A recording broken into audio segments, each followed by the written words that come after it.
Hello, ladies and gentlemen. A very loosely usage of the term. No, no one will be defended or offended by that. We're gonna make sure Great day in New everybody. York. The sun is shining, and they're threatening to have the sun shine more than 8 minutes in a Coach, row. So we'll see what happens. Yeah, Uh, estaba hello, ladies and go. gentlemen. As my No, rapaz, my bueno, boss también. mentioned to you, we will try to answer as many. I will answer as many as I can, and those that Ya, time does not bueno, allow, uh, we will get to them at some point before Thanksgiving. I assure you. Yo quería I chequear don't And know. You're putting a lot of I might pressure add on. right now, those of you who are listening, if you turn off your background sound and Yeah, let mute me yourselves, everyone, please. okay. My let me have PlayStation, more of my your divided. I'm looking for more of your divided attention than I can get. So get some kind Recording of in progress. yeah. Iran. Okay. Okay. Um, is Check, Clyde check, Vegas check here? your email. Vegas there, I just Clyde. sent you a live interview with Ron Carter. So, no, I just sent you the link. It just started. So Okay. let Can me I get talk to going Pat. here, guys and ladies and gentlemen? Okay. All right. Yo me quiero poner para que me vean, Hey, entonces, hey, ¿no? guys, come on, come on, come on. Yeah, yeah, yeah. Hang on. One sec. Great. I'm looking wonderful, and I can't get anybody's attention. Oh, there you are. Hello, David. I don't know how many guys are named David, but they'll cover more than one person. So I just say well, hello, hello to David one time and cover all you guys. Okay. Um, again, we'll try to get many questions answered as I have in front of me, and those that we can't reach, please don't feel ignored and left out. One of us will get to these answers before Thanksgiving. So relax. It's coming your way. The first question on my list is from Clyde Viegas. If I hope I'm just pronouncing it correctly. If I'm not, don't hang up the phone. The question is, how do you keep going when it gets tough as a musician? And what drives you to keep doing what what what what drives you the most to keep doing what you do best? Well, I explain to people who ask me, am I still going to work at night, that I'm trying to get better at this thing called jazz. And the more I get to work, the more I find out things I missed the last night. And that really upsets my day. I think I'm pretty astute. I think I'm experienced. I got some true mileage on me. I've done some things, I've been not quite new to the business, but every now and then things that are really important kind of escape my attention. And my job is to not allow that to happen 2 nights in a row. To make that happen, I need 2 nights in a row. So I'm going back tomorrow night. I'm going to do it till I get it right. Uh, I think what drives me in addition to that is the desire to be the person who helps these musicians who I'm playing with get better every night. I have to find things that they do that they need help on, whatever that is. Chord progressions, sound of the band, the dynamic of the band, when to stop playing, when to go longer. My job is to help them make these decisions. And going to work every night helps keeps me sharp in how the bass works. Where am I on the bass to play certain notes? Can I stay here and play a whole bunch of chords without doing like this vertical stuff that guys get caught up doing? I go to work every night. It's going to school for me free. And while I'm the teacher, I'm getting paid by me as well. So those guys don't feel left out in the salary. We're all getting this together. I think what helps me also is my determination to get better night in and night out, and I can't do that unless I'm at work. Clyde, I hope that answers your question. It's kind of complicated, but again, that's a real personal question. That's as a personal answer as I can give you uh, at this moment. Uh, I'm always trying my best, and nothing gets in the way of that, man. Nothing. Nothing at all. Nothing. Nothing! Exclamation point, exclamation point, exclamation point. Nothing. No. Mm-mm. Not a flat tire, not a parking ticket, not my wife. None. All this. That's all that, man. That. I also lie sometimes. Okay. Eric, how do you maintain such a high level of excellence in your professional career, and what advice do you have to bassists who want to potentially get the call back to work? Another question to ask me in that line was is that how, as a bass player in New York in this case, can I get work? And my response is to those questions in general is you have to do three things. One, you have to get to the gig 1 hour early to see what the library is. And make sure you.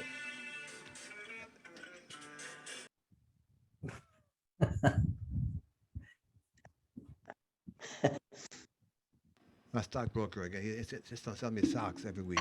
No, stocks, not socks. Um, the first thing I tell my guys is that you gotta be at work 1 hour early to make sure your bass still works, the amp is still there, and you get a chance to look at the library of the night before you get swamped. The second thing I ask them to do is leave their ego at home. Leave their ego at home. And the last thing is bring a spare set of ears to the gig.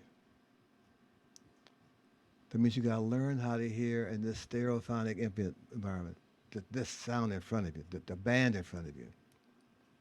To do that, it takes more than one set of ears, clearly emotionally as well. You got to hear this. I think talent is also important, but there are guys who are very talented who never got to the work bass that they wanted because these three things that I mentioned to you, they didn't take seriously enough.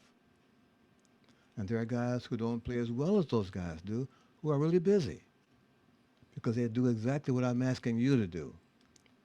Get to the gig 1 hour early to check out the library, make sure the bass still works, that the amp is still there. 2, leave your ego at home because no one pays you for your ego. And 3, a spare set of ears so you can check out all this environment that's going on constantly, that you can relate to, that you can help add another spice to this bowl of soup that's been given to you on your plate. There's not another way. If there is, don't tell me now. I don't want to know anymore. I'm okay with this. Eric, okay? Mike. Oh, wow, it's in Australia. Watch the kangaroos, man. Your lines have such a unique, percolating quality that I really enjoy. Since my instrument of choice is a fretless electric, sometimes the way the particular effects are achieved are less obvious. In Autumn Lee's book that I have called Chartography, the notation sometimes has, for example, a muted G sounded by a real G. Is this done usually on the D string, for example, or between a muted G and the D string? Let me show you how to do that. Don't go away.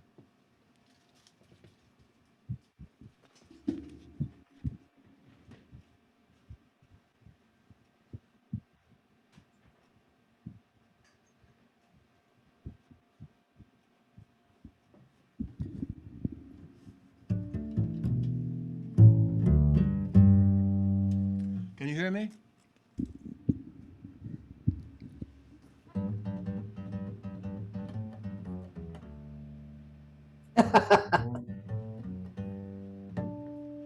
Okay, how do I do that muted G, open G?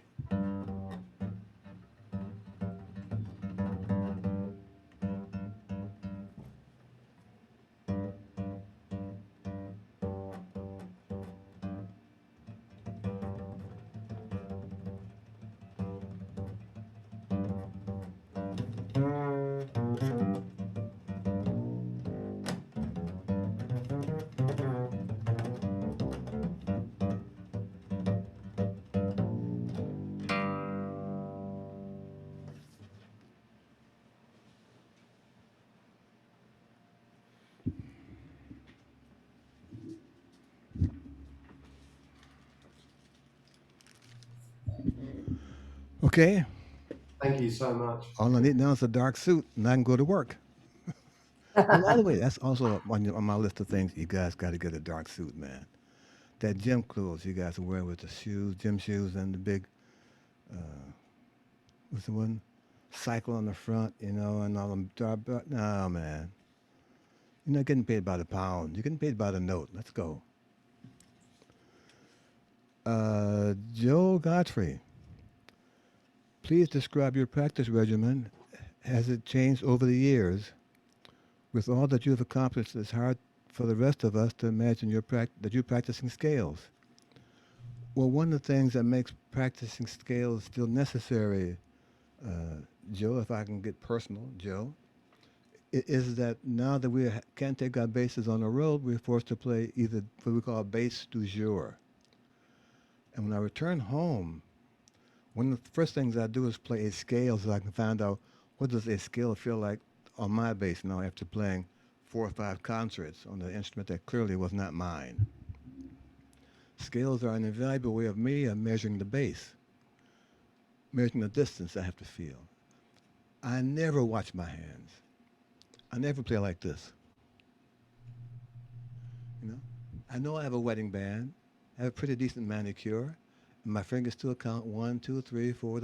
I know that kind of stuff. Why would I want to watch it take place? I want to hear it take place. I want my ear to tell me how far this is, not my vision, hopefully. Uh, I trust my judgment. I've been doing this a very long time, playing what I call horizontally. And my books in my library show you how to do that. I'm concerned about if I have my first finger on F on the D string, what notes I hear on the other 3. If I have my notes on the second finger on the D, that same F, what notes are here? That puts me in a position to find all these, my Cuban friends call these beautiful notes I find, without having to do like this. Now, of course, knowing how the jazz music works and these inspirational insights we have come like this and they're gone just like that as well, we may have to jump like this to find that note that didn't occur to us until the very last minute just because the piano player's chord voicing or the horn player's solo, the drum sound. These sounds affect us right away. And I try to have my hand, knowing the bases I think I do, prepared to get to these new notes when they then were not part of my normal process of making a bass line. To make that work, I got to know the instrument. I got to know how far is this note from here to here. I don't want to know this. I want to know this. I hear twice a night how easy I make it look. And if they saw what was going on in my head, man, they wouldn't say that. I got this scaling. I got this fingerboard in my head. There's all these notes across it, like a guitar chart, like this. And I'm seeing this stuff as I'm on the bass. I'm seeing that stuff. And I know what's here without doing like this. My only concern, my 2 concerns are, is that the best note? And what other choice do I have? Then I say, well, tomorrow night, one more chorus, I'll get it right then. So practice is part of what I do, Joe, and the scales are a great way for me to be introducing myself to my bass after being on tour with all these bass du jours that we are forced to do by way of the airlines not wanting to move this thing they call a cello. Please. If it gets there at all. I've already done that, man, and it is really embarrassing for everybody, and everyone's, yeah, we're sorry, Mr. Yeah, no, please. You're sorry. I'm going to show you what sorry is. Come to this gig. That, ladies and gentlemen, is sorry. All right, Joe? Joe, by the way, many years ago, there was a big TV star named Arthur Godfrey. Are you in relation to that guy? Oh, you can unmute yourself and answer the question. I guess Joe is not Arthur Godfrey's relative. Mr. Godfrey, you can unmute yourself and answer the question if I can find you in here. Hang on.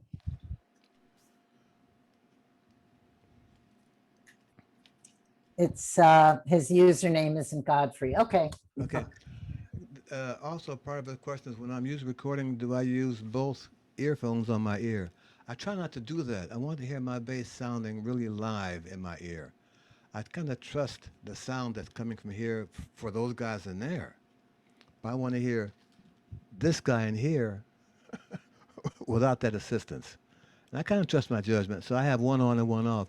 Years ago, when there was a really lot of recording in New York, the companies who would watch these days, they actually made a set of earphones that one ear off, one ear like this, and this was broken off, was cut off, so all you had is this little stub of an earphone, and violin players used to use it all the time. So it's not new. You know, I have a set in my drawer now that's kind of deteriorated because I haven't used it in a very long time, but it's a one ear cup like this and nothing over here. Circa 1965 to 1975. Okay.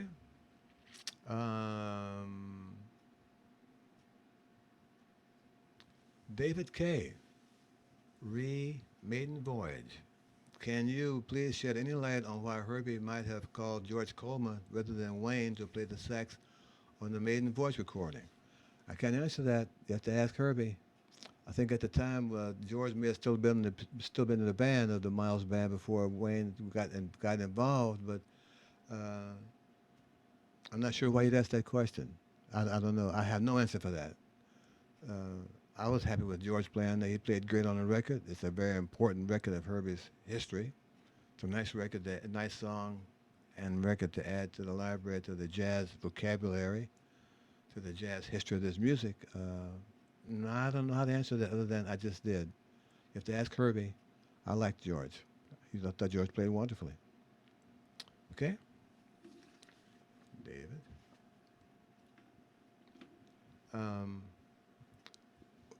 Jeremiah Edwards. The question is, how did you develop rhythmic motifs?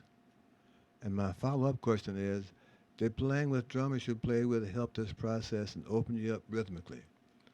Well, playing with drums, I'm going to have to answer backwards. Playing with drums who play rhythms articulately always appealed to me because I try to find notes that match those rhythms. And when I found a note that matches a drummer's rhythm, they're quite taken aback that I've been able to not just hear their rhythm, but find a place to play it in the song with these different pitches, my notes. They're quite taken aback that I'm that cognizant of what they're playing. I personally prefer a drummer who has a really bright snare drum sound, almost a piccolo snare drum, because it's really out of my mid-range, you know, and it allows me to play anywhere with those guys with that bright sound. Philly Joe Jones has it, Louis Nash has it, Jimmy Cobb has it, Vernell Fournier has a bright sound, not the marching band kind of snare drum sound.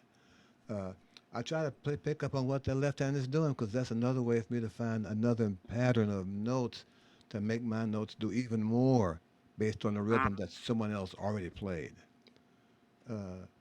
What I try to show my kids is how I managed to do that. I'll find the metronome here for a moment.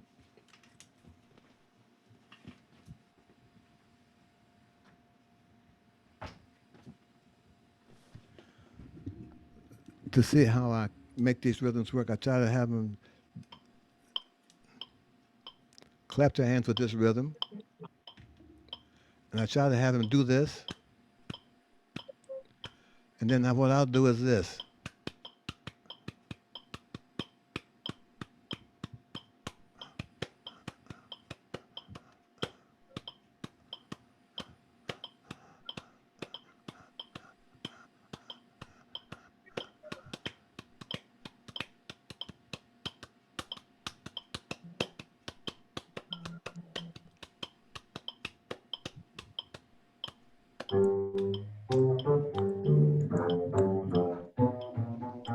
Okay, now, while I'm doing this metronome thing, I'm hearing this.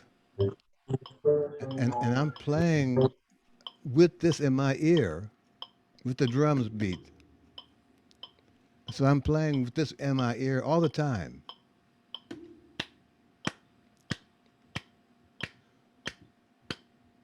And if I can keep hearing this in my ear, I can do this.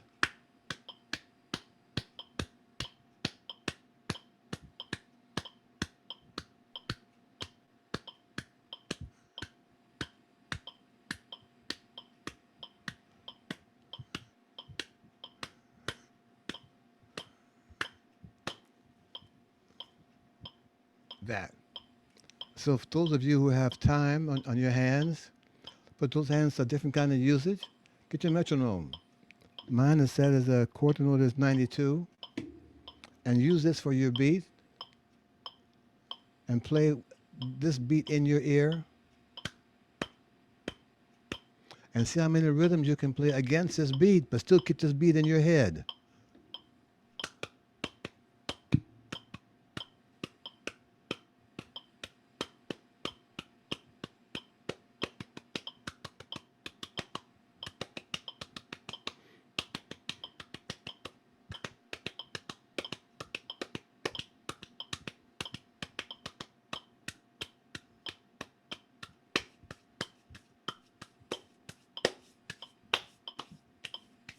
And so on and so forth. ETC, ETC.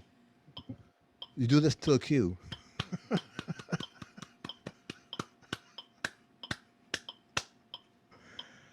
That's not applause. I'm just kind of rhythms, okay? Okay, so hope to answer your Jill. Hope to answer your question, David. No, Jeremiah. It's a question that interested me when I first saw it from Mark. I'll read it for his little comment. It said, Ron, me, when you, I recently rediscovered the Robert Shear and Pete Hamill albums recorded in 1969 and 1970, Murder at Kent State, Massacre in My Lai, and Night in Santa Rita. When I first heard these as a teen in the library in London, they had a big influence on my political development and opinions. It was only when I listened to this year that I realized you were on them. The bass is good. Yeah, okay. How did you go about recording them and looking back? What do you remember about those recordings? Pete Hamill was a very, very good writer for the New York Daily News. And Robert Shear was a reporter who reported on these terrible incidents that happened. One in Vietnam, one was in Kent State when the students protested and the National Guard went in and shot kids. And My Lai, which where the soldier went into the Vietnam village and decided to erase the village. They wrote these tremendous articles in the daily newspaper. And they were, Bob Thiel, who produced those John Coltrane's My Favorite Things, those things on Impulse, had a label called Flying Dutchman then. He talked to those guys. He got permission to have Roscoe, who was a very famous DJ at the time with a great big voice. He read the script, and Bob Thiel wanted to have music to go along with this dramatic story that was written for the paper. Stop. So he called me up one day and said, "Hey, Ron, I got this project with these two stories. I'm sure you're familiar with them." And I was familiar. I was reading newspapers every day because I wasn't the social media wasn't so prevalent and newspapers were still fat with news. And he said, I'm trying to put some music together. Can you call someone to make this project work? So I called James Spaulding, a wonderful flute player who was Freddie's hometown friend from Indianapolis, Indiana. We met at the studio. Bob gave us the script, the story, and we heard the disc jockey reading them in our cans. And we decided to write music for these three albums. I'm glad to know that they're still available somewhere. And those of you who want to know what it was like back in the day, but newspaper reporting was really the thing, and how these two guys, bass and flute, were able to capture the dynamic of these three articles. I recommend you go to your Google, go to your sources, and look up Robert Shear, Sheer, and Pete Hamill, Hamill. They recorded records in 1969 and 1970. The records were Murder at Kent State, Massacre at My Lai, Mylai, and Night at Santa Rita.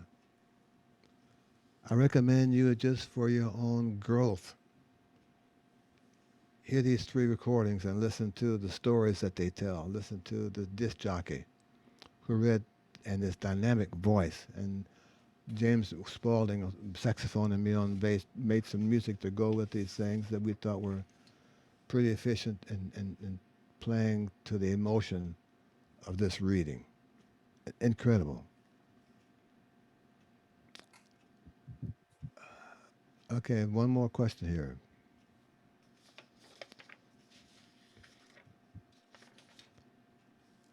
This is John from Miami.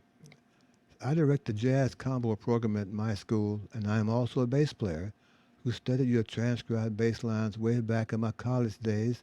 Exclamation point. Our mantra in my department is to propel our great art forms, including jazz, forward into the future generations for the benefit of our culture. It is sometimes a challenge getting enough bass players from our groups.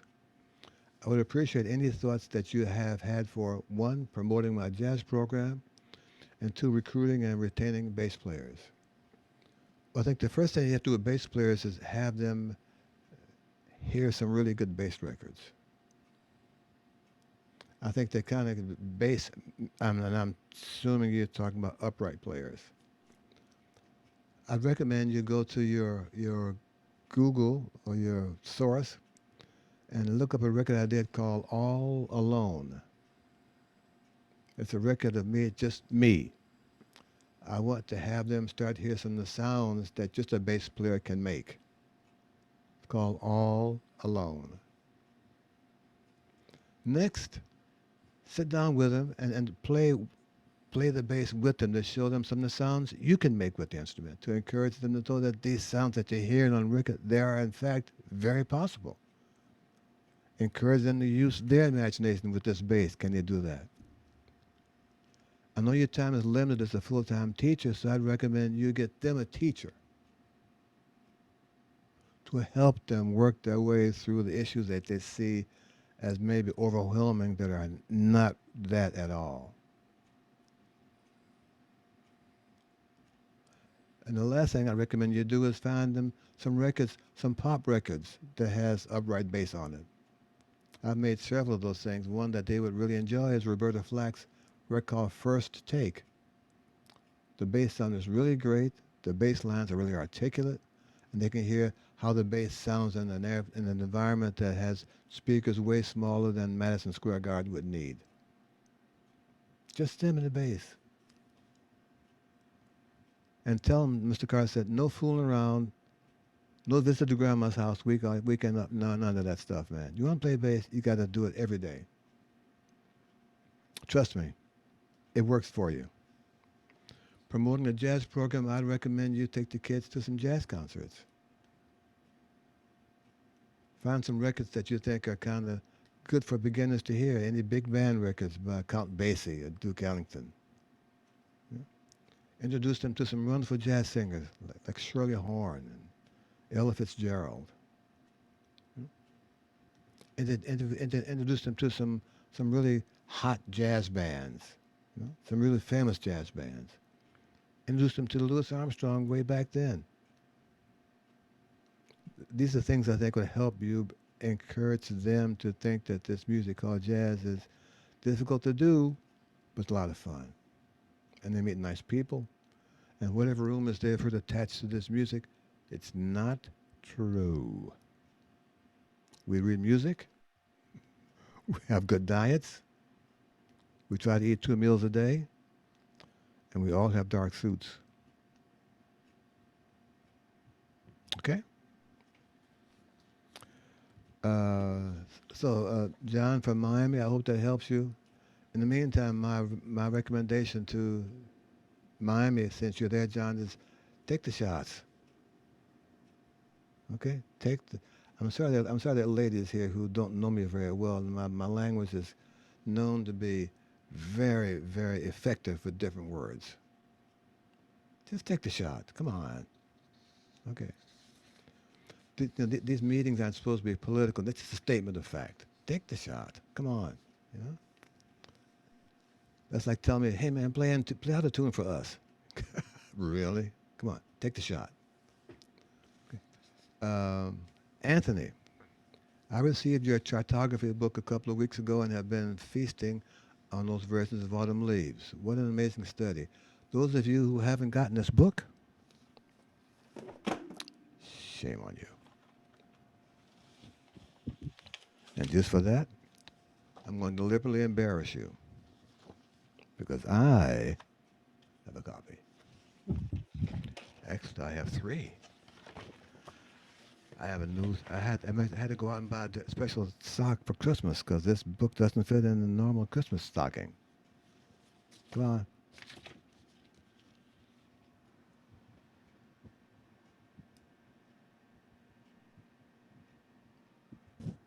Rick, you the man. Rick, you the man.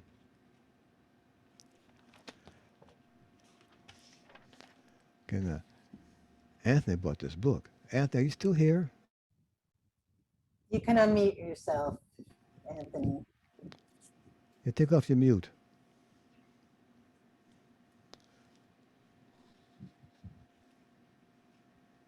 Okay, the question is, what was it like? This chartography, by the way, those of you who dare say they haven't bought it, just don't say anything right now.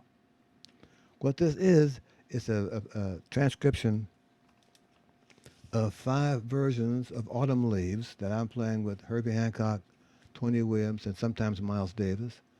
And this book charts my songs, my uses of this song, my things for the first chorus through 4 choruses per song times 5 performances. And one of the questions that Anthony asked is, what is it like for you to revisit things you played over 50 years ago? And my first thought was, I couldn't remember that far back. And thank you for the QR codes that kind of get the rust off my ears. The second thing I thought was, I was amazed at 2 things. How I was able to recreate some of those concepts, those thoughts, some of those chances I took 4 weeks ago. And Herbie and Tony were just as eager for me to do that as I was to try to find them. I was amazed at that. Are you guys in my head or in my wallet, in my neighborhood? I mean, how are you able? Just stunning that they were just like this. It's an amazing group concept. And the other thing I thought was how Miles was waiting for us to develop something. He knew it was taking place. He's almost afraid to interfere with it by playing too soon. And I thought that was really sensitive of a band leader to just watch this soup he assembled with these ingredients that he has nothing to do with evolve and how it took place over a scene he was a part of, but not really a part of. I thought that was amazing to see that.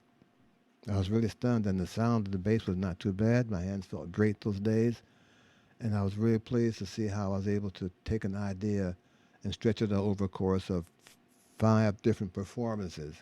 And those books, those who have this book are able to see and chart not just my development of this, but Tony, how his drum rhythms match mine sometimes, or against mine on purpose. Or how Herbie rechanged his voicing to match my new F sharp in the bass of a D7 chord. Those kind of things. Interesting to hear how they were in my pocket. Do you think that those note and rhythm choices you made didn't reflect who you are now, and how have you evolved? Anthony, I think I've gotten better. I've had a chance to experiment more. I think I've understood how the bass works. Those of you who were here at our last meeting, we talked about how important each bass note was. And David, we had a conversation last week that still rings in my head with our other bass players. We talked about how important the bass player was to all the groups who we talk about. You know, and I'm hesitant to say this out loud, but I think if the bass player doesn't improve with the other guys in the band, that band will not improve. It's just kind of uncomplicated for me.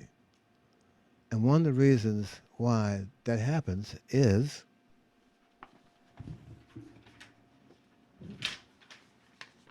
every note that I play, every single note, ladies and gentlemen, it designates what chord we're playing. Every note I play, when I play, it designates what's the form of this tune. Every note I play, every note, it dictates the tempo. Now don't start glazing your eyes over and go like that. We're still in the first bar of the song. Every note that I play, it determines the groove that we're playing. Every note. Every note affects the pitch of the band. I can't tell you how many times I've heard band leaders say, "Hey man, I'm in tune." I said, "No, sharp. Don't ask me again. I can't play and talk at the same time." You know? The dynamic of the bass. It's right there for every note. With that kind of responsibility, it's hard not to understand how a band's level of improvement depends on the core of the band. And I tell those guys who ask me this question, you're a very important person. As Anthony asked me, as I understood this process, as I played longer and longer, there was no one telling me what was going on. I had to kind of figure it out by myself, by my experiences, by being an active freelancer, by being honest with my performances, good, bad, and mediocre, sometimes really spectacular. And then looking at these things in this book, I was pretty spectacular a couple of those moments. You know, I said, yeah, I really did that, man. Look at this.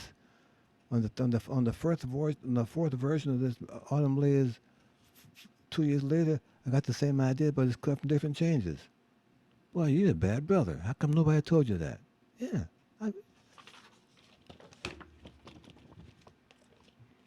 So, two things. Don't call me up and say, hey, man, you're a bad brother. Don't call me that. I heard that already. You know?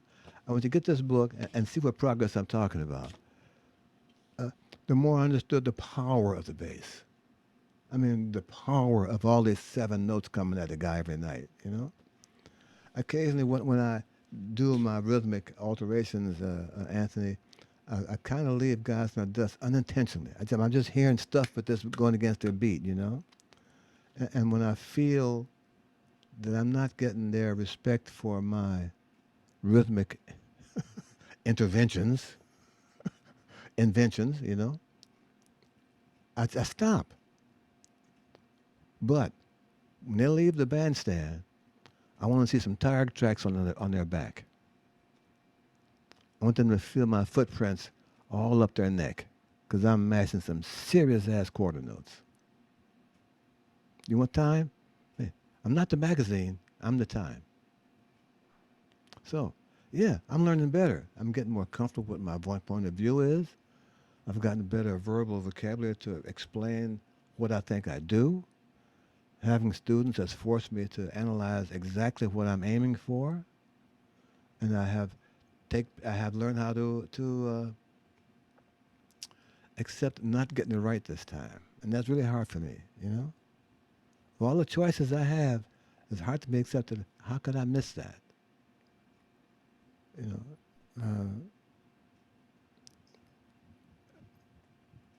playing good is difficult, guys. What's even more difficult is acknowledge that you really played good and let it go. Go to tomorrow night. I'm just learning that part of growing up. Okay. Anthony's one more question he asked me is, how would you describe how time, no changes, differs from Ornette's harmonic concept? Well, when I was in school at the time Ornette was famous, several of my students were really Ornette Coleman fans. And we had long discussions about that, you know. And I encouraged them to not see me as the teacher, but a musician who had the same kind of interest. I never felt that music called free was actually free. There were guys who were really playing free. I thought Ornette's band wasn't that free at all. And right away, there's this quiet murmur in the band. You know, guys, speak up, you know. Your career will not depend on not liking what I'm saying. All right? We can get past that. Yeah. You just flunked. But don't worry about that part. Let's get this going. You know? Ornette Coleman's music for me was not free. Well, that's a big voice in the back. Well, what do you mean by that? He's trying to be authoritative. Well, what do you mean by that? Well, Ornette Coleman, they had melodies. They had specific melodies. And they were specific so that Don Cherry and Ornette Coleman knew when to start and stop because they had rehearsed that. So that's the first letter of free is gone right then. Billy Hickens was going chang-a-lang, chang-a-lang, great, but he was doing this. That's the first letter of R, gone. Great rhythm, same place every night, same zone, just wonderful. Don and Ornette played in harmony. Wow, that means they had to figure that stuff out. But you can't be free and figure it out, can you? How can you be free and work out the details like that? Wow, that's the second E, first E gone. And yet Charlie Hayden was playing pure quarter notes.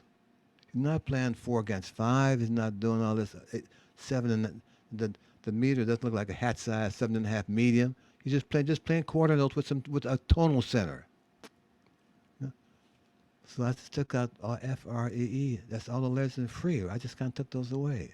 So how can you tell me it's free? Well, we were just kidding. No, no, no, no, no, no, no, no. You can still call it that. I just think that it's not free. They had their own envelope. Okay. They had worked inside the envelope with different devices that the community, had not dawned on them yet. They brought this to the scene. Great. They had different song forms. But they were not free. As I understand what free really means. You want free? Listen to Don Ayler, Albert Ayler. Those guys, man, they had sounds. They had rhythms. They were completely free. You know, I would go here, the bass bass player with the Art Ensemble of Chicago, Malachi Favors, and I'd just be amazed at what kind of sounds they came up with and how they played the bass that didn't occur to me. You know, that's free. You know, I'm free in my concept, but I'm working inside a specific sized envelope. And I think one of my jobs is, guys and gals, is to play within this envelope. But how much stuff can I get in there and still be happening? How much shit can I put in here and have it go like this? Oh yeah, man, but the form is like this, you know? One of the things I liked about Herbie and Tony is that when I played one, man, I didn't care where they were. I thought we were right here. And if they missed it, it's coming back around, got his second chorus, bam. They trusted that Louis Nash calls me the beacon. When I play one at the top of the tune, man, we're at the one at the top of the tune. One of the things that you will find in this book for Christmas is how I move around everything else, but there's a one coming up somewhere. Enjoy the book. Okay, let's see. Ken Selden. You played bass on one of my favorite all-time records, Ta El Daoud with Alice Coltrane. Can you talk about the experience playing with Miss Coltrane on this album? What was the inspiration for the 4 songs? What was the collaborative experience amongst the musicians? I think Ben Riley played drums on that. Alice played a lot of harp. And not knowing how the harp worked, you know. I mean, I know it got pedals down there and they got all these strings. I never knew how the harp really worked. And I watched her play the harp. Clearly, she knew how to make it work. So I was just kind of fascinated by that skill level that while you hear it in the orchestra and you're on the commercial date, you hear this kind of heavenly shit going by, you know, and angels come out like this, you know. You never really know how that happens. You appreciate the emotion that it gives you. You know? So to see that take place and be a part of what's driving her to make these changes with the pedals, that's just fascinating to me. I was like a kid in my candy store for the first time, you know? I'm watching this person who does this stuff. Got a great sound. The engineer knew how to record it. It was separated from everybody else in the room. And to watch that process take place was just fascinating to me. An element that was not my venue was the religious tone that she brought to the date. As you know, John and his wife were very religiously oriented people, and I'm not aware of the intricacies of their religion, and I was not part of that school of thought in terms of their processing the information to the music. But they had a nice calm at the date, and I appreciated the calmness and the comfortability they brought to the date with all of us. John had a garage in this place out in up just outside Manhattan, Dix Hills. Had a nice studio, a nice comfortable studio built into this garage, and the environment was a good environment to play music in. And they brought in addition to this environment, this religious overcoat, you know, this religious tent, and T-E-N-T. And this T-E-N-T did not affect the T-I-N-T of our playing this music. We had a great time. I'm sorry that people didn't take her seriously because she's a great bebop piano player, by the way. But I appreciated that date, and I don't appreciate a whole lot of them, but I certainly appreciated that experience with Alice. Okay, I have to come back down, guys. Okay, let's see.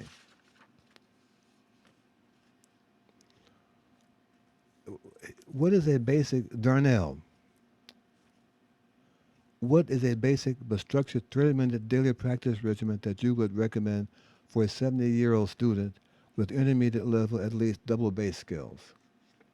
Okay, I think I have a solution for that.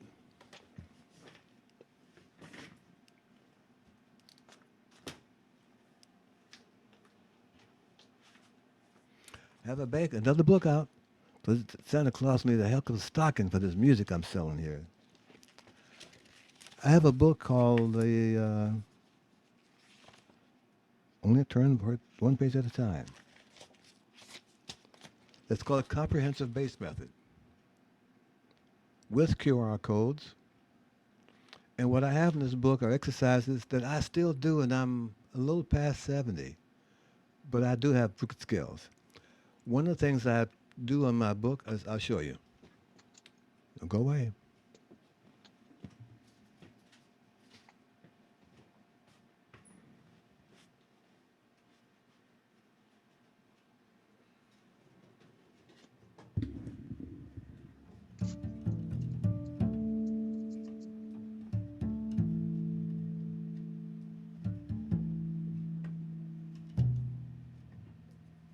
I like to do this exercise plan done chromatically.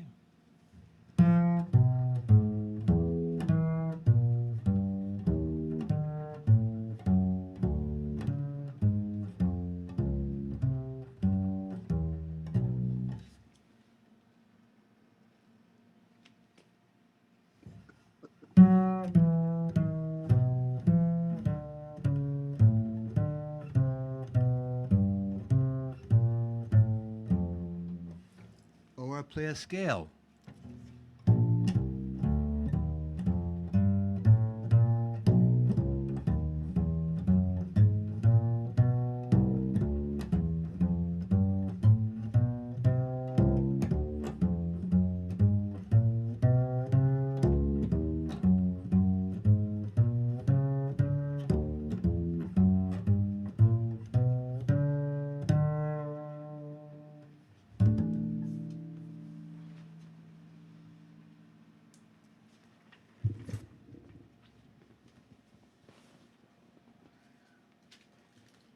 Page 53 and 54.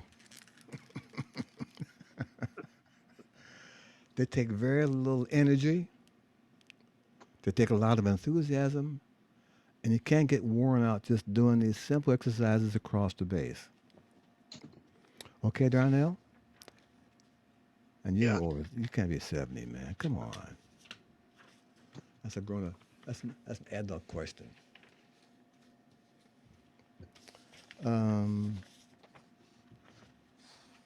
Recognize that picture?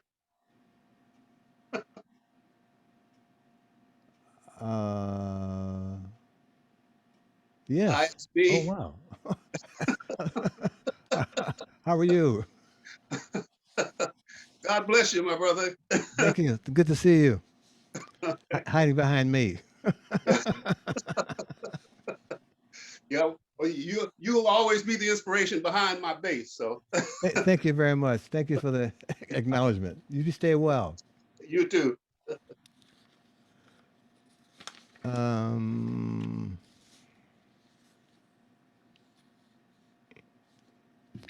another one here. Get my library together. From Neil, I wonder if you'd like to talk about playing an electric bass on Gil Scott-Heron's Pieces of a Man, and about the experience in general. You know, Gil Scott-Heron was another person who left here, who left, I call it concert, left the concert much too late.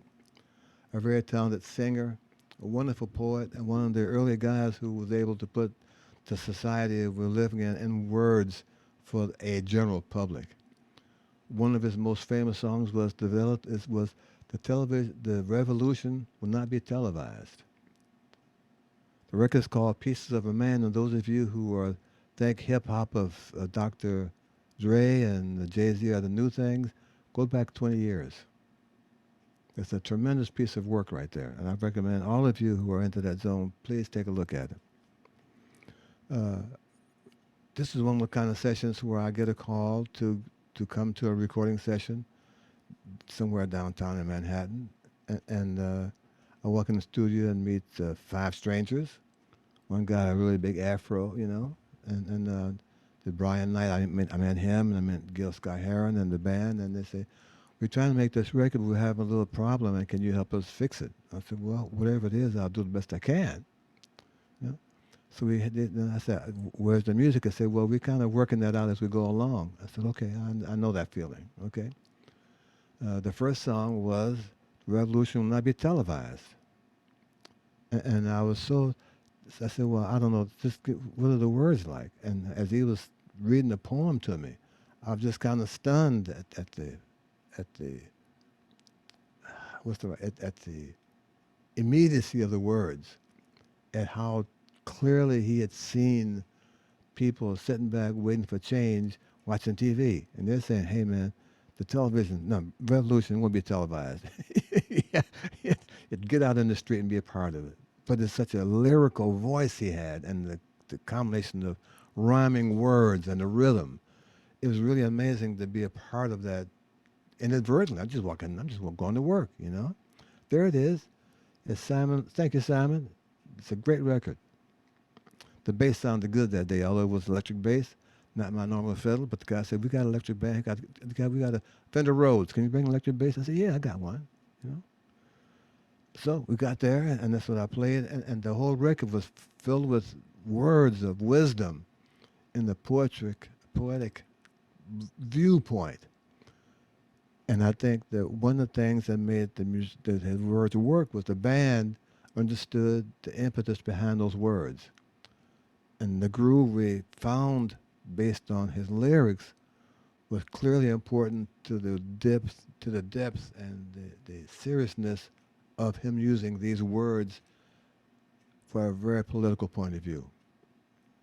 It's called Pieces of a Man, I think is a record, Mr. Simon. Is that correct? Okay. It's I don't know, one of the most precious records I own. Get that record, ladies and gentlemen. You should have it in your collection. That's not just because the bass player, but because of the musical content, the lyrics, the stories behind that poetry. It's just phenomenal. Mr. Law, thank you. I'm glad you're just been the law and not law and order. No order, just law. Ta-da! Yvette, I'm not sure where I see you, but I hope you're here. And I don't mean to wait so late to find a name that's a feminine listener, a subscriber. Fortunately, my friend typed it out in adult print, so let me go here. When you play, are you speaking the note sounds, and does that help anchor you to what you're playing into the composition?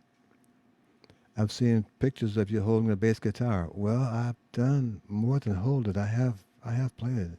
Yeah. Let's do the first question. When you play, are you speaking the note sounds, and does that help anchor you to what you're playing into the composition? Well, I'm not a singer and player in terms of, I'm not singing my notes. Guys do that. I just can't do that. My coordination, I think, is a little lacking in the ability to sing and play at the same time, you know. You may hear me make a sound, but what I'm trying to do is that I'm trying to breathe my line. When I'm playing bass lines, I don't just play the letter A, as a note. I'm trying to have a comma somewhere in my bass line so the line has a breath. Something like that. And when you see me do that, I'm not singing a note. I'm trying to make a pause in my line so there's a phraseology to my logic. You know, it's kind of like doing this all day.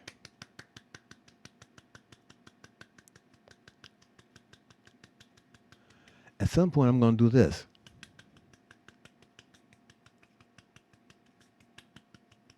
That gives my line a character. It gives it a flavor. It gives it a reprieve from this. It gives me the chance to catch my breath as I'm building this line, because I'm hearing this line go like this. I need my comma. Or I need my punctuation mark.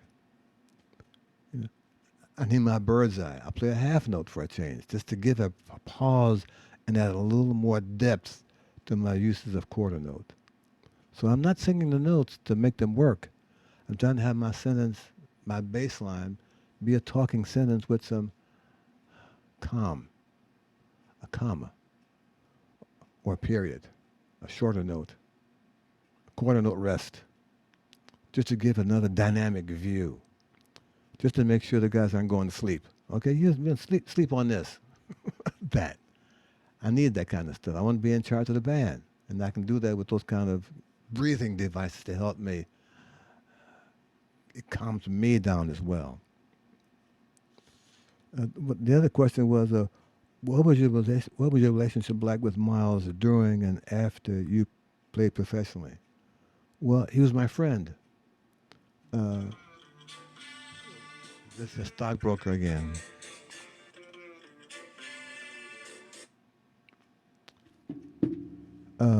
You may know the story of how I got hired. If you don't know, I'll give you the short story of how I got hired. I'm doing a gig with Art Farmer on trumpet, Jim Hall guitar, Walter Perkins on drums, and we're at a club called The Half Note down on Spring and Hudson. And there's a 2-week gig. This is like the second night of this gig. And after the first set, Miles Davis walks in. I had met him before, and we were not strangers. He calls me over to the corner by the jukebox, and he says, "Hey, Ron," that's his voice. Jimmy Cobb's leaving the band. Paul Chambers is leaving the band. Wynton Kelly's leaving the band. They're going to form a quartet with the West Montgomery Trio Quartet. And I got a tour next week going to California for 6 weeks. Can you join the band? Well, at the time, Miles' band was like Jesus coming down from the mountain and trying to find 4 new disciples to go back with him. You know, that's where he was. Everyone wanted to be in that band. I carry the broom, man. I'll just carry a mute. Here's this guy saying, well, wait a minute, man. I got a job. I'm working with Art Farmer for the next 2 weeks, man. I'm having a great time here. But if you ask Art Farmer if I can excuse me this gig, he says, yes, absolutely. If he says no, I'm committed to Art Farmer.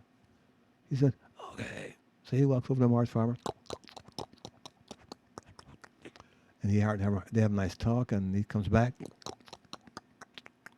He says, Art said it's okay. So that was my relationship with him. I think what happened as that result, Yvette, was that he understood that I'm committed to an object. I'm committed to my word. My word means a whole lot to me. And knowing how important his band was to the music world, not just the half note, the band, that I would have the audacity to tell him, I got another gig already, man. That just set me apart from everyone else for him. You know? And when I talked to Art, he was just as astounded that Miles asked him as I had made Miles ask him. You know? He said, man, I'm just Art Farmer. He said, no, you're not just Art Farmer, man. You're my boss, and you are Art Farmer. You have the right to say yes or no, man. And I'm okay with that. I told you I was going to be here. Unless something changes, man, I'm going to be here. No, Ron, Art, please. You know? It's you're the man right now. He's just a guy trying to take a job. You won, but you had a choice. You know? I think that set the tone of my relationship with Miles. Ultimately, I was the guy who paid the band. I was the guy who checked the hotel reservations. You know, I was the guy who would ask about how the band sounded, and he'd ask me about the pitch. You know, we would talk about things not musical all the time, about politics, about the stock market. You know, he liked to go to the driving range. We go out hit golf balls at the driving range all day. He liked to go swimming. We had our relationship was really great because it wasn't just about playing so what all night, and I was thankful for that. I was going to ask him, hey man, can you slow down? I'm not. No, we're not doing that. You know, every night, man. Every night it was like this. The first night here, the first week here. By 4 years, it was here. One chorus. One chorus, one chorus, one chorus. Yeah. You know, and I wasn't going to ask him. And I was not going to be the guy to say, ouch. No. I'm not going to say, whoa. I'm not going to say, no, man. Just tell him when to stop. I got the rest, you know. I'll give you the bridge. Here it is, E flat, you know. He loved my kids, Ron and Miles, and he loved seeing them. Later on, when he was sick and he was in my neighborhood, I'd visit him and he asked me to stop by on the way to the store and bring back X number of some Cuban Chinese food, as it turned out. And he was my friend. He wasn't Miles Davis, the great band leader. I felt that he would go to the mat for me, and he trusted me to go to the mat for him. He understood that I'm not into the page 6 stories, and I'm going to give him everything I have every night. He can count on it. He can take that to the bank, man. Yeah. I know about Herbie, Tony, Wayne. I know what I'm going to bring every night. And he understood that this guy, whatever his daytime shit is, he's bringing. Yes, Mr. Davis, I'm doing that. That was my relationship with him professionally and as a friend. I can't believe it's been gone 25 or so years. I just can't comprehend that kind of loss from that kind of friend so soon in our relationship, you know. I miss him. And there won't be another guy but him. And I can say I have really known him. And he was one of the guys who helped me be able to do what I do now. You know? Herbie helped that. Tony helped that. George helped that. Wayne helped that. And Miles was the head chemist. You know? I tell you guys, Miles was the band leader. But I was leading that band. You can take that shit to the bank, brother. Yeah. I was the band leader. I love those guys. Follow me. Get in this car. Shut up and sit down. I got this. You know? Love those guys. Okay, 2 more questions, and we'll call it a day. Let's see. Let's see here. Yada, yada, yada, yada, yada. Well, here's one. Sergey from cold Russia. Oh, man. Brr. Oh, Yeah. You like this now, right? yes, but now in Russia, summer and weather is sweet. I don't believe that, man. Nah, I got TV in my house. I know what Russia looks like. Come on.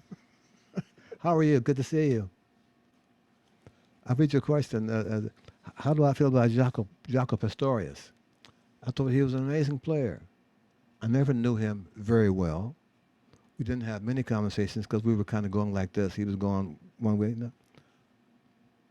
But I understood that he had really moved electric bass to another level.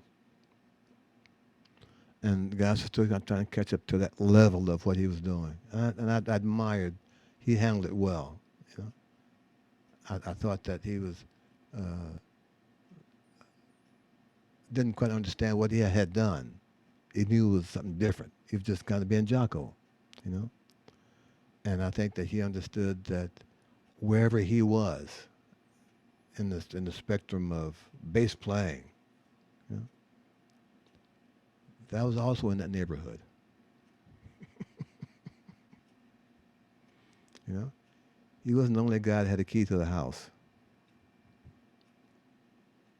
It was my house.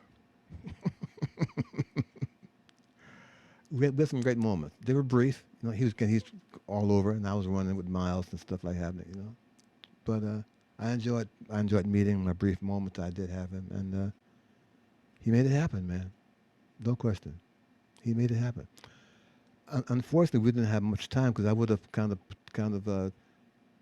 to tweak this nose about the extensions that the electric bass players started putting on their basses, and I'm convinced, Sergey, that they heard that Anthony Jackson may have done it in 1973 or 74, something like that. I did it in 68. Yeah, mine. So, I miss him. I miss Miles more, but I miss him too. Okay. One more question from Sergey in Russia, in cold Russia. How would you advise beginning musicians to organize a practicing routine? I think one of the things that helps that, Sergey, is to have a teacher, because they can tell you exactly, if they're being honest, they can tell you what you really need to get better. I'm not so sure this self-introspection and doing it on your own is really a good way to make some noticeable progress and not at snail's pace. I think we can't see ourselves well enough. We can't hear ourselves well enough. You know? We can't do enough ourselves. We need to have somebody who's here, who's doing like this. You know, I tell my students their mirror is their second best teacher. Because it shows them how they're holding the bass wrong, the stance is wrong, whatever that is. And the third best teacher is our notebooks. You know, I don't want them to record the lessons. I want you to write down what we say. I want your penmanship, your word knowledge, your skills to imprint on this paper what's up here as well. So that when we don't see you next week, you read the notes because they're accurate as to what I'm telling you need to do to get better for the next lesson. A teacher is critical, man. I don't think that I'd recommend anyone just doing it by themselves. It's just too much to do, man. Too many choices. First of all, you got to know what the choices are. You need someone to help you tell you how to find the choices. And someone to say, no. Teachers are good at that, man. I'm good at that. No. You know? But they do get it right. And when they get it right, I have this for them.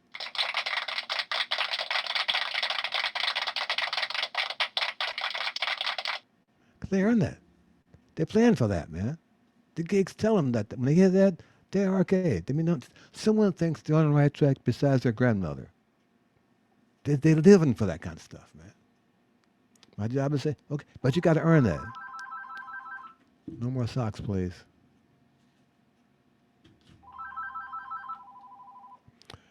You got to earn that. And I'm not sure people, for all they're doing, are strong enough and know enough about what's possible to be able to do that with no help. So tell your friends who want to do it by themselves, you're gonna miss it. You're gonna miss the boat. You know. I practice diligently because I want to get better. But I want to gig for next August with 4 people. They're going to tell me what I need to do better than I did last week. And I'm open for all that kind of help. Because it's just me. That's not enough, man. I need a teacher to help me, guide me in certain paths. I need someone to say, no, Ron, this is not the problem. You know, that. I need some help. You know? And unfortunately, people, if they don't want, they're afraid to say that. Why? I can't get better. Sergey, Sergey. One of the things used to always upset me, I go to the studio, man, and God say, hey, man, this is the skeleton part. I said, oh, man. That means three things. He has no fucking part again. None. What he wrote, he knows it's not going to work. And people expect him to deliver. It's like writing a letter and having a mailman. So right now, I'm this guy's mailman. That's my job. I got to mail this terrible letter to somebody else. But I got to fix it first. Okay. Just play with the skeleton that you have. And I try to make it work. Not too bad at that. Yeah. I love those challenges. So I've learned how to do that. But to do that, I need to have outside help from somebody else. From cold, cold Russia, huh? I'm not sure that's still cold. I'm not buying that. I seen snow there, man. Maybe it's still snowing like everywhere else. Thank you for coming by to say hello to us in any event. Ladies and gentlemen, my clock says 12:12, and I have time for one more question. So if anyone, whoever's the first to unmute, shoot me a question, and we'll get that question done and call it a day. But thank you for doing several things. Among them, stopping your day wherever you are. Hello? Stopping Hello? your day from, yeah. Hold on a minute. Let me get my word in here. Wherever you are, thanks for stopping your day to give me a chance to talk with all of you and have all of you share my thoughts and feel free to send me more questions, and I will not answer them all today, but they will get answered by me. I assure you that. And they will all be answered before Thanksgiving On a Facebook post. on the Facebook post. Who's I like question? that. Hello? I cut somebody out. The first guy. Who was it? I think Ray Taylor was the first one to Okay, unmute. Ray So Taylor. How can I help you, sir? Hey, can you hear me? Yes, I can. Oh, hi, Ron. We met in Frankfurt, Germany via Jimmy Woody when you were playing with the Thad Jones Mel Lewis band in the 60s. Oh, wow. And we went shopping together to buy a report for your daughter. Okay. And it was a really great time for me. I was young, bass player growing up, and my friend Jimmy guided me through many different episodes of my life. And eventually I ended up in Vienna studying, and Jimmy was making a big attempt to introduce me to Miles and different people. And interesting enough, I played with Mal Waldron for a long time. Oh, yes. I But made record with him. but I loved him. Love his playing. yeah, we had a great time. And during that time, I was at the peak of my career, and I was actually learning how to communicate in music in a totally different way.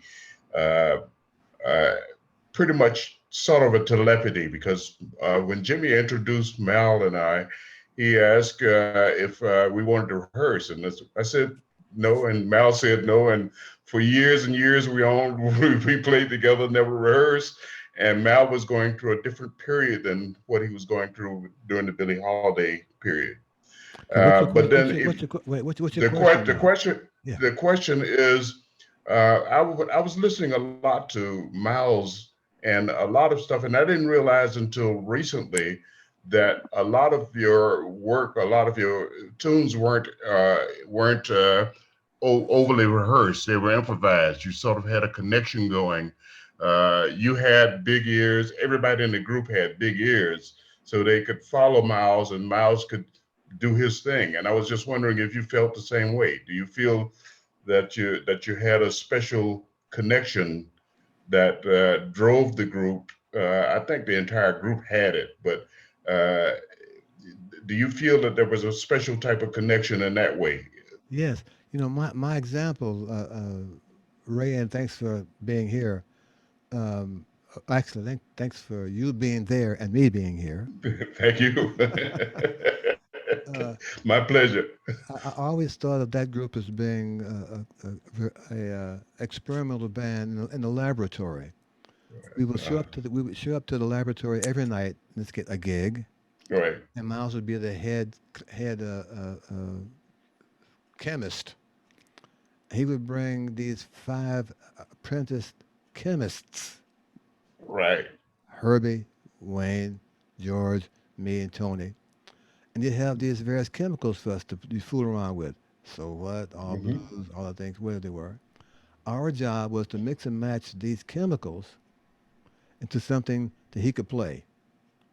Hmm. We were very good at that. Yeah.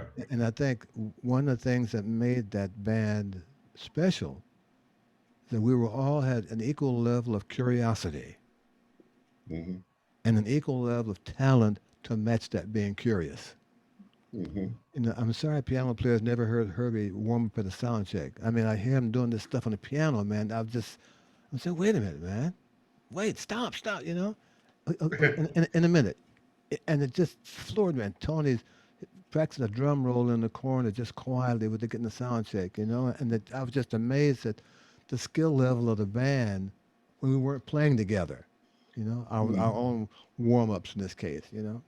And I think that band was a great example of a band, not just of the right personnel, but the band that stayed together for 5, almost 6 years.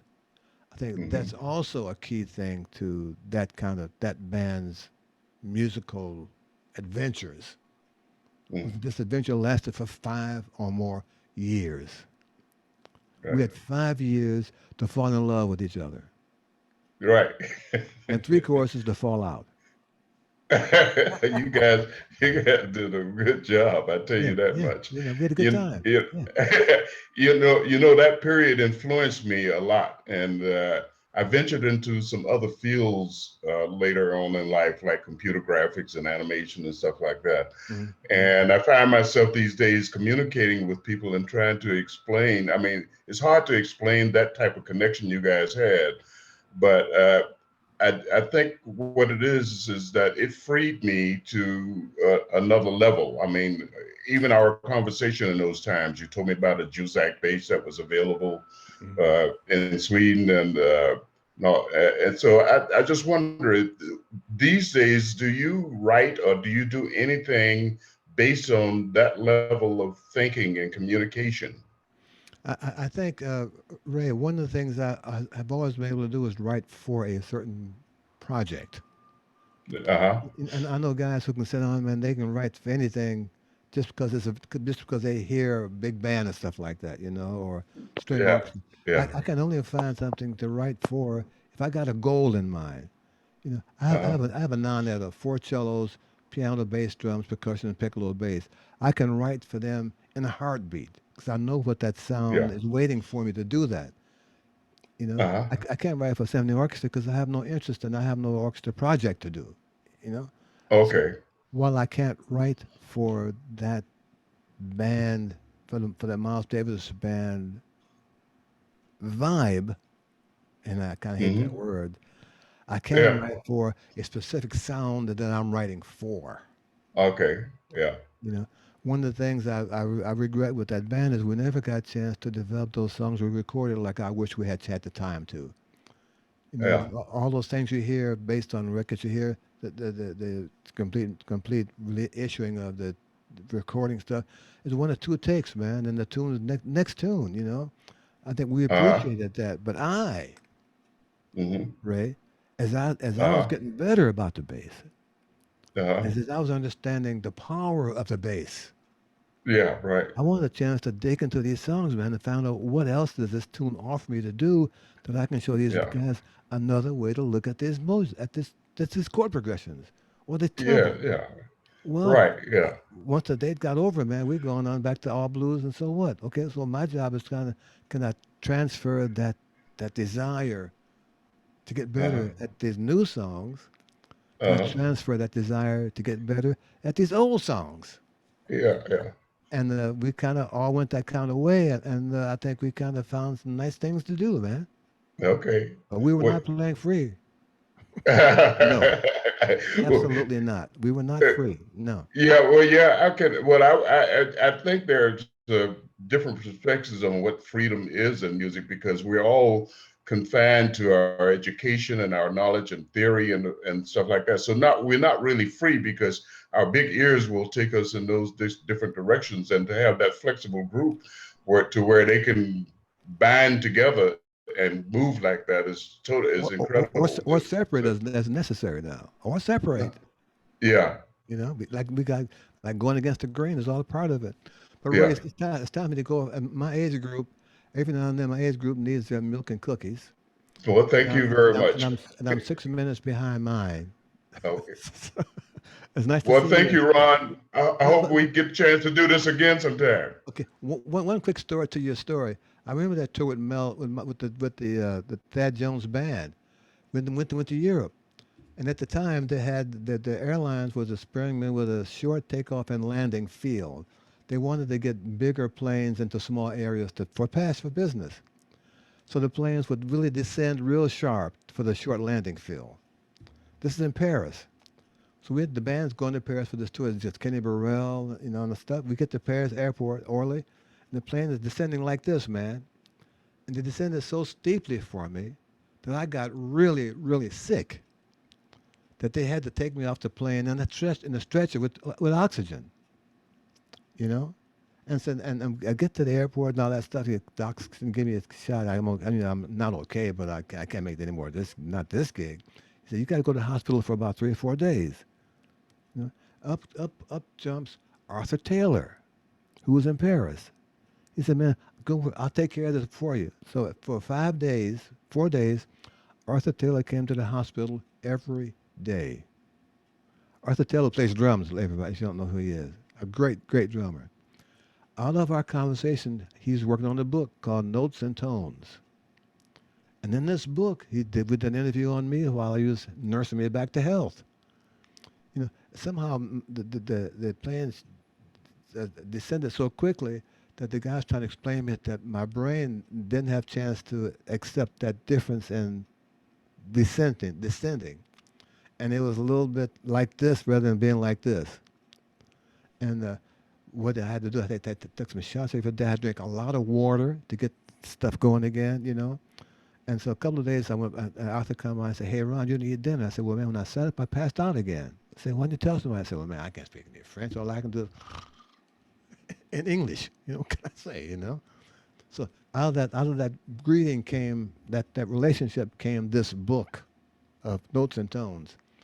And ultimately, we spent a lot of time playing together back in New York, and I not only thanked him, I learned from playing with him as well. So thank you for bringing that story back to my mind. And the book is called Notes and Tones by Arthur Taylor. It's a good book. He talks to a lot of jazz players about how they feel about music. He talks to Randy. He talks to Max. He talks to all those guys who were at that time really nice people who were sat down and he asked the right questions and got a nice conversation. Notes and Tones by Arthur Taylor. Ladies and gentlemen, Dusty, nice to see you. Everybody, please. Chris, Rick, Sergey in Russia with no snow, Ray, David, Alexander, all you guys. Byron, greetings from Italy. Okay. Yes. Thank you. Please, I'll see you next time around. And those of you, great, Ron. those of you who haven't gotten, get to my library and buy some books for Santa Claus. I got a bigger stocking this year. Stay busy. See you. Love you, man.